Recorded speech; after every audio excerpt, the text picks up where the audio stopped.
ये बच्ची हर रोज अपनी माँ के पैर धोती थी, जबकि माँ को मरे 9 दिन हो चुके थे।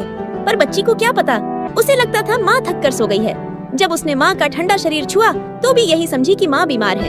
फिर मासूम बच्ची ने झट से माँ को दवा देना शुरू कर दिया। उसे पूरा विश्वास था कि माँ कभी उसे छोड़कर नहीं जा सकती है। वह दिन रात माँ की सेवा करती रही ताकि उसकी माँ फिर से जाग जाए। माँ भी अपनी बेटी से बहुत प्यार करती थी, लेकिन अब वो एक आत्मा बन चुकी है। जब उसने देखा कि उसकी मासूम बेटी कितनी मेहनत से उसकी देखभाल कर रही है तो माँ रोने लगती है। एक दिन पड़ोसियों को घर से अजीब सी बदबू आने लगी। तब जाकर किसी ने पिता को खबर दी। पिता दौड़ते हुए घर पहुँचे और देखा कि बेटी अब भी अपनी मरी हुई माँ को दूध पिला रही थी। बेटी जोर जोर से माँ को पुकार रही थी।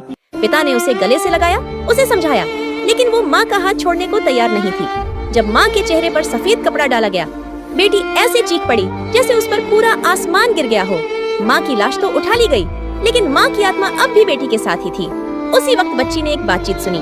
किसी ने कहा, लिंग पर्वत पर एक जीवित भगवान है, जो भी सच्चे मन से प्रार्थना करे उसकी हर मुराद पूरी होती है। माँ को वापस लाने की उम्मीद में रात के अंधेरे में बच्ची चुपचाप मुर्दा घर पहुँची और अपनी माँ की लाश को चुराकर निकल पड़ी।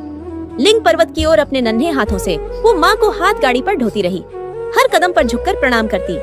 3 कदम चलती, फिर माथा टेकती। 9 बार ऐसा करती। गर्मियों की तपती धूप में उसका माथा खून से लहूलुहान हो गया। शरीर पर खरोचे और चोटें उभर आईं। फिर भी वह रुकी नहीं, क्योंकि उसे यकीन था माँ वापस जरूर आएंगी। अंत में थक कर बच्ची बेहोश हो गई, जिसे देख माँ की आत्मा भी रोने लगी। पार्ट 2 के लिए कमेंट करें।